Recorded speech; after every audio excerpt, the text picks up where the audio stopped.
Hoje nós vamos fazer o comentário sobre o capítulo 13 do Evangelho segundo o Espiritismo. Que a vossa mão esquerda não saiba o que faz a vossa mão direita. Esse é um capítulo longo, ele vai ser comentado várias semanas, né? A semana passada já iniciamos ele.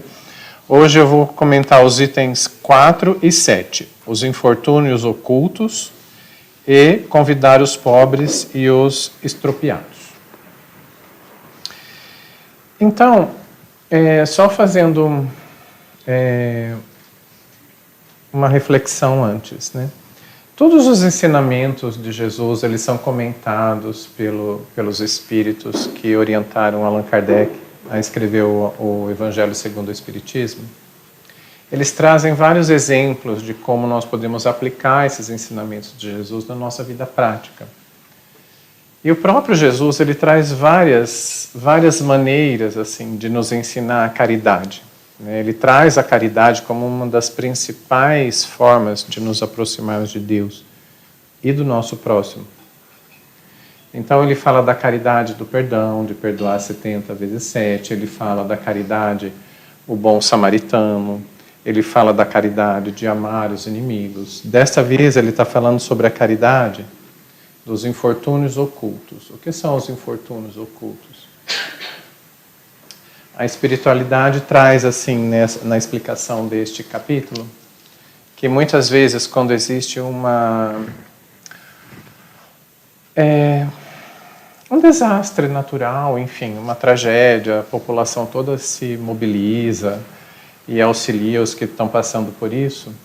E isto é muito bom, né?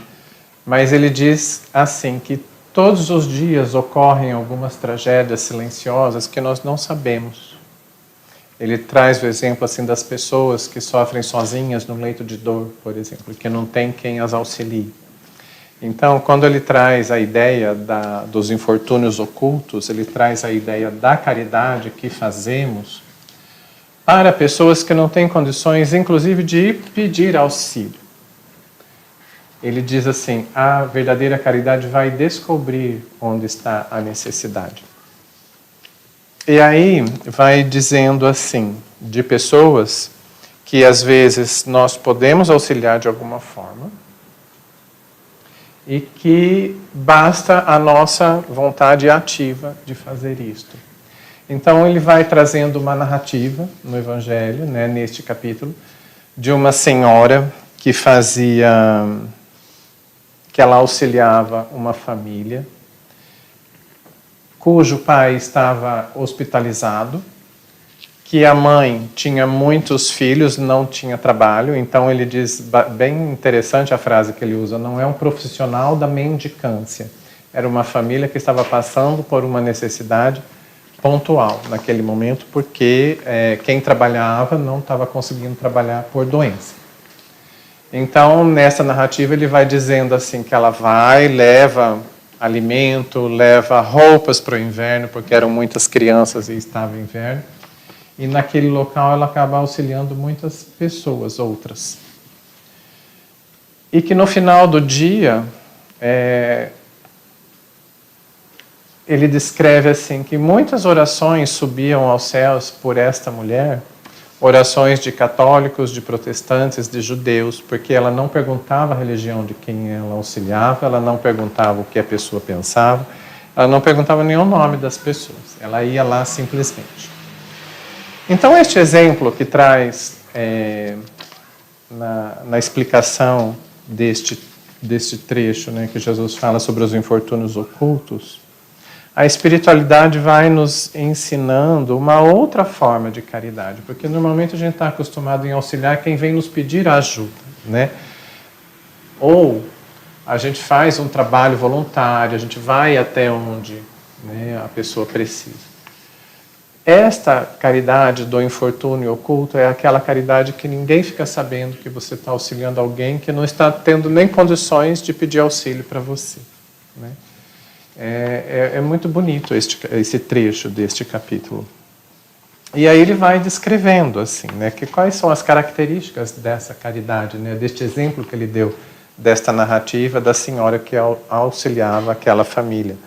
a humildade, a espontaneidade, a discrição, o desinteresse e o amor ao próximo. Então, o que este trecho nos traz é que não devemos divulgar o bem que fazemos, né? Não, isso é a característica da caridade modesta. Isto é entre você e Deus. Você e aquela pessoa. Isto não precisa ser divulgado, isto não precisa ser falado, comentado.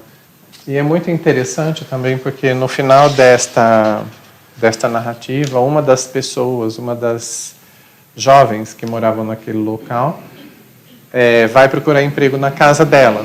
E quando reconhece, ela fala, não diga nada a ninguém. Né? E termina a narrativa assim. Assim ensinava Jesus. É muito bonito. Se vocês puderem ler, é o item 4 do capítulo 13. Então, fala sobre a caridade que dispensa a nossa própria identificação. A gente não precisa, muitas vezes, nem nos identificarmos que estamos fazendo uma doação ou um auxílio qualquer. Mas não só a caridade material. Muitas vezes, tem pessoas que têm muitas condições econômicas, muitas outras condições, mas que continuam doentes e sozinhos.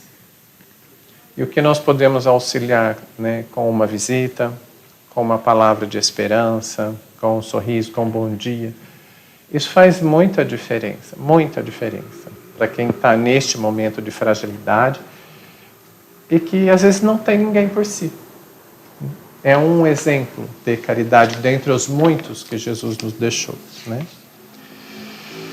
E aí, diz assim, que a caridade não consiste apenas na doação de bens materiais. Dispensar cuidados é também dar alguma coisa. A verdadeira caridade vai em busca do infortúnio para minorá-lo e o faz com respeito e em silêncio. A paz da nossa consciência decorrente da caridade é a melhor recompensa que podemos obter, devido à certeza de que agimos de acordo com a lei de Deus e os exemplos de Jesus de amor ao próximo. Por que Jesus coloca a caridade como lei de Deus? Olha só, porque a espiritualidade nos ensina assim, que a paz da nossa consciência decorrente da caridade é a melhor recompensa que podemos obter, devido à certeza de que estamos agindo de acordo com a lei de Deus e com os exemplos de Jesus. Por que Jesus coloca a caridade como lei de Deus? Lei de Deus é uma lei universal. Todos nós precisamos da caridade de alguém. Não existe nenhum de nós que em algum momento não tivéssemos precisado da caridade de alguém. Todos nós precisamos. Para nós estarmos aqui hoje adultos, autônomos, andando, vindo no centro espírita pela nossa própria vontade, nós precisamos da caridade de alguém que proporcionou essa nossa autonomia. Ninguém vive por si.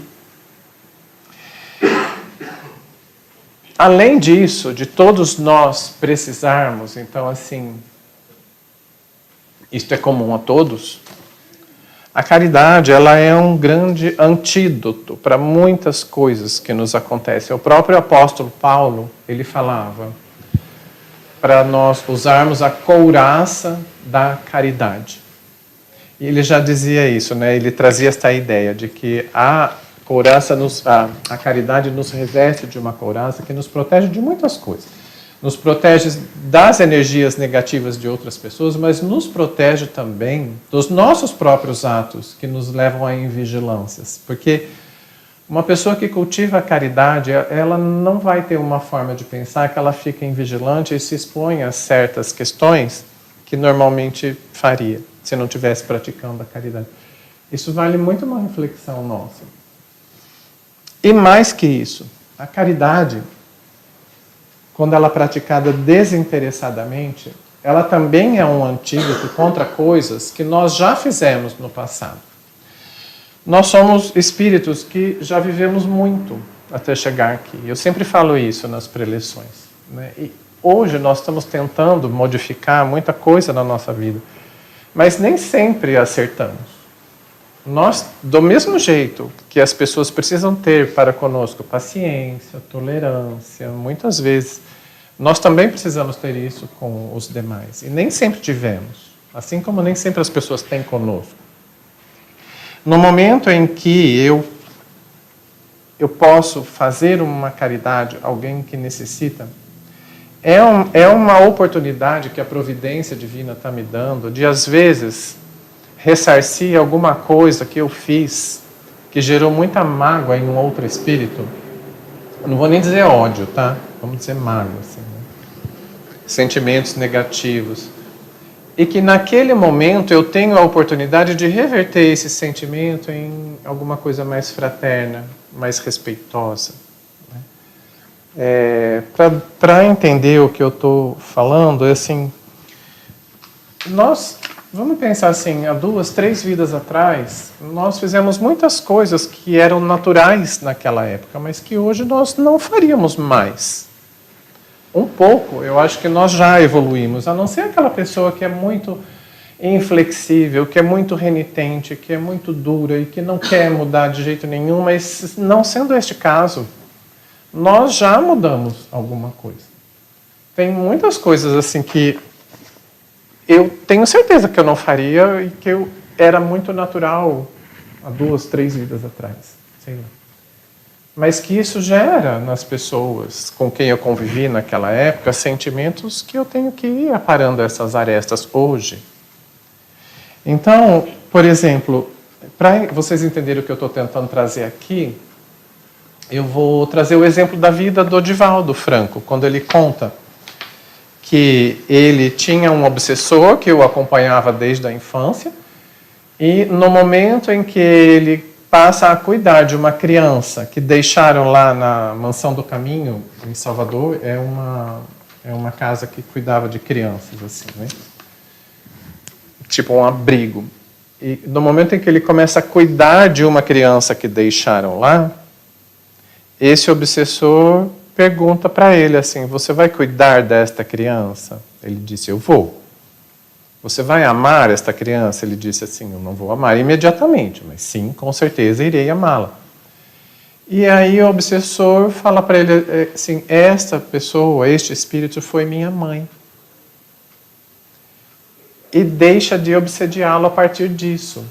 Então, assim, neste momento em que ele se dispôs a fazer um ato de caridade, ele se desvencilhou, encerrou ali um processo obsessivo de muito tempo, de décadas. Porque ele já era adulto, e essa obsessão vinha desde que ele era criança. E ele não sabia disso. Ele poderia ter falado, não, gente, eu não vou ter tempo de cuidar dessa criança, eu ainda por cima tenho um obsessor que me acompanha há mais de 10 anos, eu não estou com cabeça para isso. Ele podia ter falado isso, né? E ninguém ia culpar ele por isso, mas ele se enterneceu, ele sentiu compaixão, ele quis cuidar, ele fez uma coisa boa. E ele não sabia, ninguém também avisou ele, olha, Divaldo, se você cuidar dessa criança, o seu obsessor vai embora. Ninguém avisou ele disso. Isso foi uma escolha natural do coração dele, isso veio dele, né? Então, para a gente entender que muitas vezes a espiritualidade faz todo um processo para que a gente tenha uma oportunidade de fazer alguma coisa boa. Porque vamos pensar nesse exemplo mesmo do Divaldo, né? Esta criança nasceu na Bahia, nasceu em Salvador, foi parar na porta dele. Olha o trabalho que isso deu, gente. Porque essa criança podia ter nascido no Tocantins, no Rio Grande do Sul, sei lá. A espiritualidade trabalhou muito para conseguir organizar as pessoas, para essa criança nascer lá e ir parar lá. Não foi assim ao acaso. Então, muitas vezes, isso é para a gente refletir. Nós temos uma oportunidade de fazer alguma coisa que a espiritualidade trabalhou muito. E às vezes a gente fala, não, eu vou perder o último capítulo da novela. Nem sei se a gente assiste mais novela, né? Mas, enfim. Não, dá muito trabalho. Não quero me envolver nisso, não. Isso não vai me complicar. E a gente perde uma oportunidade de fazer a caridade em silêncio, né? O infortúnio oculto. Porque às vezes eu ajudar alguém... Vamos pensar no infortúnio oculto. Quantos infortúnios ocultos nós temos, eu tenho, e que a espiritualidade trabalha em silêncio para me ajudar? Essa obsessão que o Divaldo tinha era um infortúnio oculto. Olha como a espiritualidade trabalhou para chegar num ponto, mas assim, não pegou simplesmente o obsessor, tirou daqui e botou para lá, né? Ele deu uma oportunidade dele vencer isso com amor, né? Então, para a gente refletir, que muitas vezes a gente acha que ir buscar algum trabalho voluntário para fazer, né, a gente se envolver num assunto, que não sei, isso vai me dar dor de cabeça. O quanto a espiritualidade trabalhou em silêncio para cuidar do nosso infortúnio oculto e nos dar aquela oportunidade. É uma forma da gente pensar que muitas vezes a gente passa batido e não pensa nisso, né? Seguindo adiante, aqui ó, a providência divina é cumprida pelos bons espíritos, que são discretos, caridosos e não divulgam o que fazem. O outro item que é: quando derdes um banquete, disse Jesus, não convideis para ele os vossos amigos, mas os pobres e os estrupiados. Essas palavras absurdas, se tomadas ao pé da letra, são sublimes, se lhe buscarmos o espírito. Não é que Jesus haja pretendido que, em vez dos seus amigos, alguém reúna à sua casa os mendigos da rua. Sua linguagem era quase sempre figurada, e para os homens incapazes de acompanhar os delicados matizes do seu pensamento, precisava se servir de imagens fortes, que produzissem o efeito de um colorido vivo.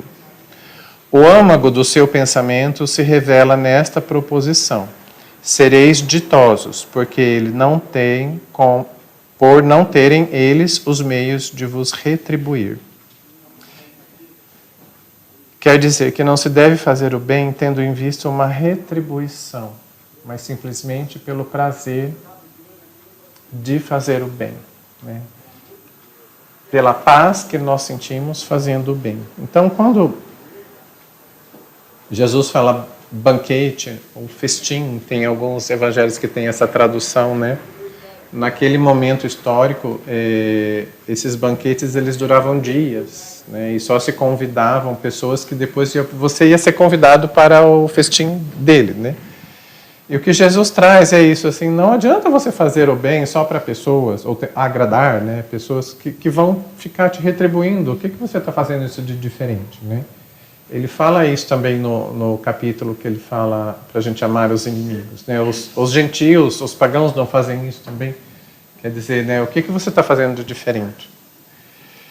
Quando ele diz assim, que ele não tem como retribuir, e isso vem justamente neste capítulo, né, que a vossa mão esquerda não saiba o que faz a vossa mão direita, ele está querendo dizer assim, a espiritualidade nos orienta, que é a caridade desinteressada que você vai fazer para pessoas que você tem certeza que não vai ter como te retribuir isso nesta vida. Não tem como. E o que significa isso? Vamos pensar, né? Que ele diz assim, olha, sereis ditosos porque eles não têm meio de vos retribuir. Vamos juntar esses dois itens, né? Os infortúnios ocultos e os pobres estropiados. O quanto Jesus fez por nós, por cada um de nós em nossa vida, desde sempre. E o quanto ele ainda faz de uma maneira silenciosa. E nós temos condições de retribuir alguma coisa que Jesus já fez para a gente em algum dia? Não temos, gente. Né? Não temos. Retribuir a magnitude do amor de Jesus em nossa vida, desde que nós assim, começamos a nossa evolução aqui nesse planeta, ele nos acompanha. Então vamos pensar nisso.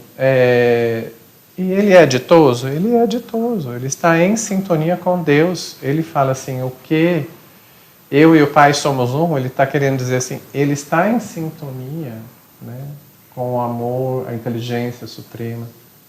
E ele é feliz por isso. E ele nos auxilia, e ele dá este exemplo desde sempre, desde que ele se encarnou, desde antes de encarnar aqui, até agora ele nos auxilia. Quantas vezes nós fazemos uma prece pedindo auxílio para Jesus e nós sentimos aquela paz no nosso coração? Nós não temos como retribuir isso para ele como?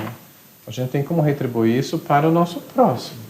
É o que está aqui, na nossa realidade.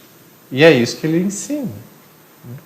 E da mesma forma, ele nos ensina isso, né? Convidar os pobres e os estrupiados. E banquetes são as nossas abundâncias. E nem sempre a nossa abundância é uma abundância material. Pode até ser uma abundância material, como tem aquela narrativa no primeiro item, da senhora que ia levar suprimentos, agasalhos, de uma forma, né, bem respeitosa. Mas a nossa abundância pode ser outra coisa. A nossa abundância, ela pode ser o nosso equilíbrio mental, por exemplo. Pode ser a nossa paz. A nossa abundância pode ser o nosso tempo, de poder ouvir alguém. A coisa mais difícil hoje em dia é alguém ouvir a gente do começo ao fim, sem interromper e sem terminar a nossa frase. Vocês já viram? Eu mesmo já terminei a frase de muita gente. A gente faz isso. Tem pessoas que precisam falar, elas precisam ser ouvidas. Hoje em dia, é assim, com essa tecnologia que a gente tem, né, você manda uma mensagem de WhatsApp, se a pessoa demora 3 segundos para responder, você já pergunta o que está acontecendo, né? Quem ouve? Às vezes a nossa abundância é o nosso discernimento, a pessoa está lá equivocada, está desorientada, quer conversar com alguém, você dá uma palavra, ela fala, nossa, eu nunca tinha pensado nisso. Só isso. O Centro de Valorização da Vida, o CVV, que as pessoas ligam quando estão pensando, estão angustiadas, estão pensando em suicídio, funciona assim, ouvindo as pessoas. É um lugar que a pessoa liga para falar. Ela está precisando ser ouvida, ser acolhida.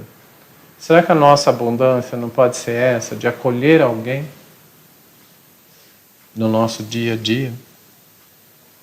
Uma palavra, uma atenção fraterna,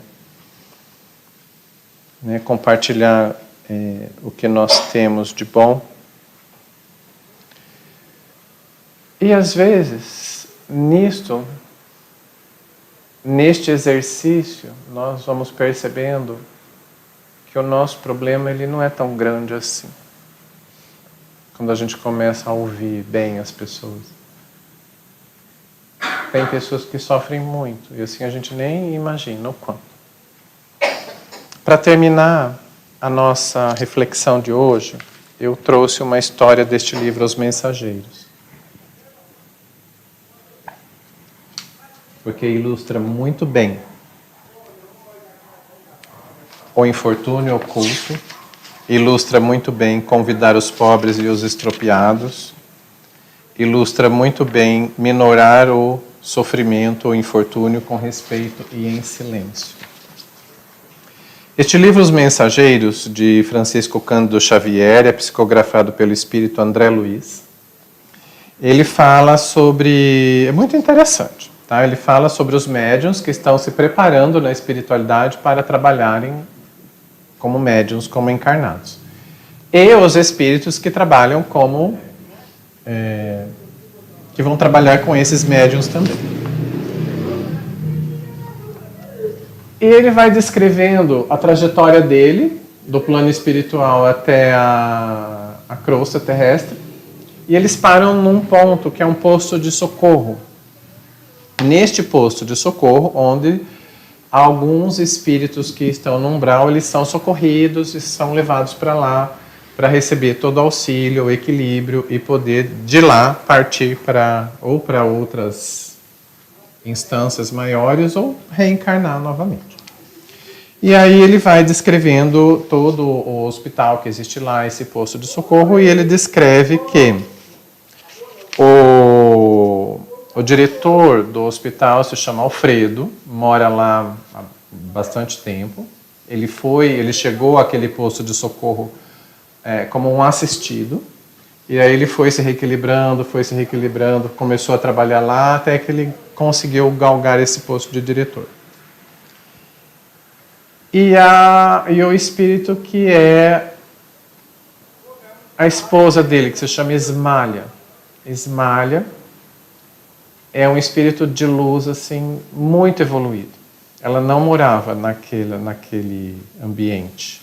Ela morava numa esfera muito maior, mas ela ia lá de tempos em tempos fazer preces. As preces que ela fazia despertavam os espíritos que estavam cristalizados na dor. É muito bonita essa narrativa. Muito bonito mesmo. Enfim, e aí ele começa a contar para o André Luiz como que isso tudo aconteceu. Ele vai dizendo assim, que quando eles estavam encarnados na última vida deles, Alfredo e a Ismalha, eles tinham muita afinidade espiritual, assim, de muitas vidas anteriores que eles vêm evoluindo em conjunto, né?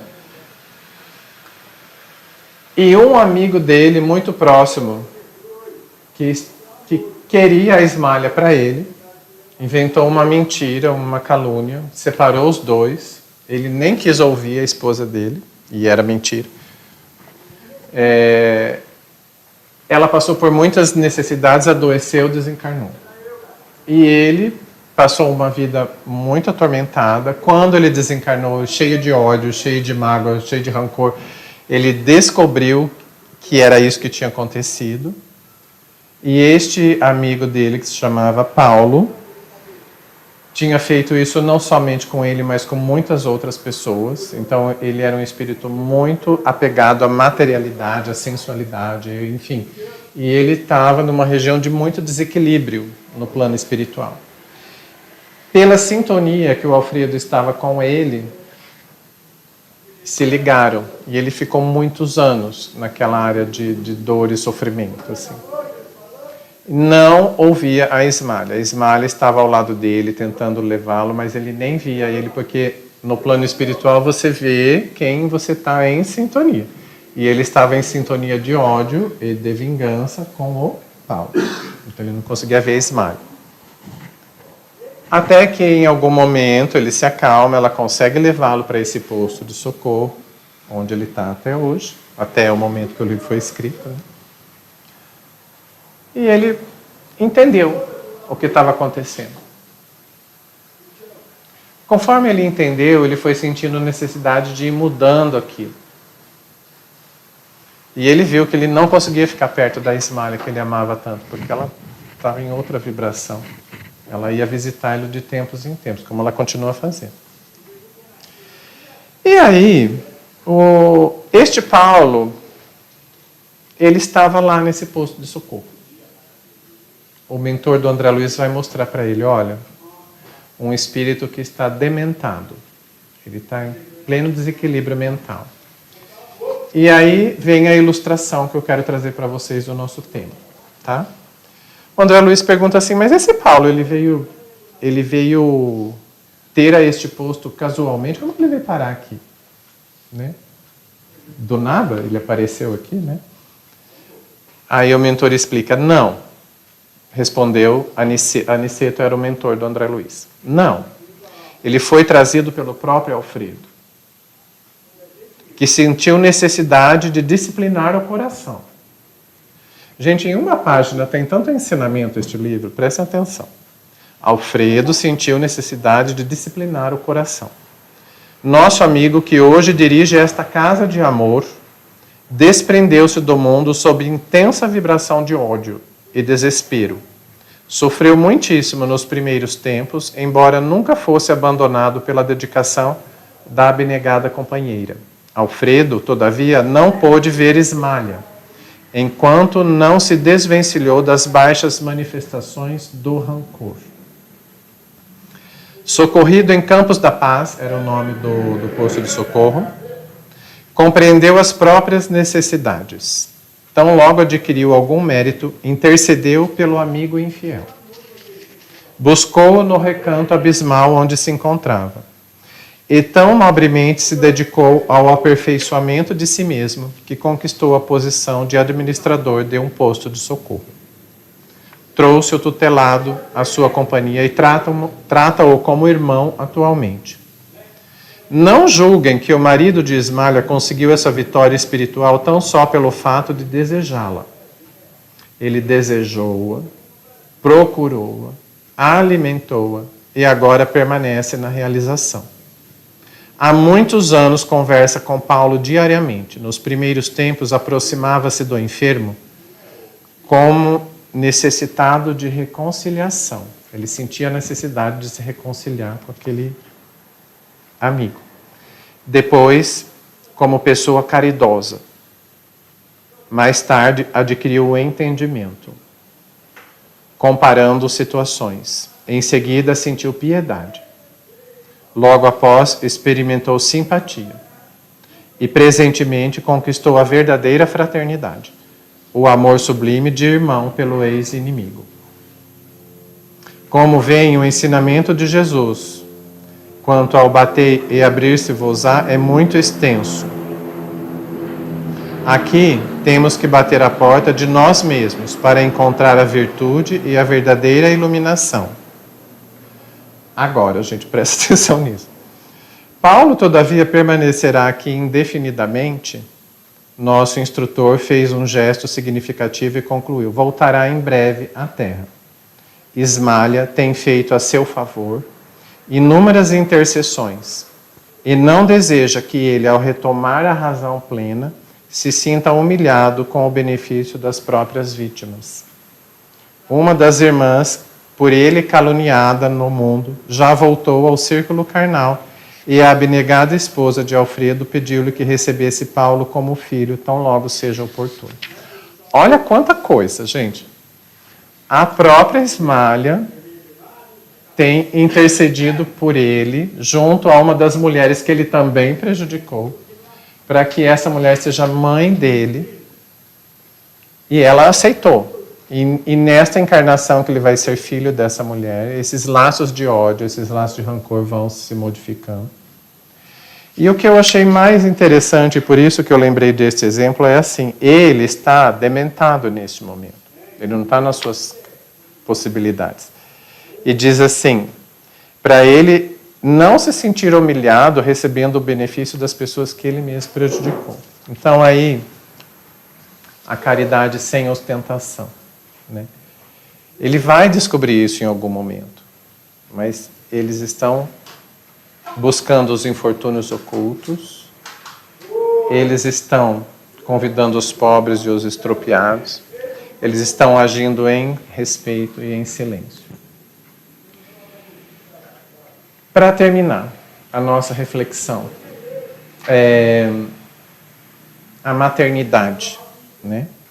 Que é o último exemplo que eu li aqui. Ele vai ser filho de uma das mulheres que ele mesmo caluniou. A maternidade vai revertendo, né, uma forma maravilhosa que Deus utiliza para reverter esses vínculos, né, de dor, de ódio, de rancor, em amor. E hoje é Dia das Mães. Então, meu parabéns a todas as mães. E para a gente refletir o quanto, né, a maternidade ou a gente ser filho de alguém é uma oportunidade maravilhosa que a providência divina nos dá. Por mais difícil que isso às vezes seja. É o início da resolução de um processo, mesmo que a gente não consiga toda vez.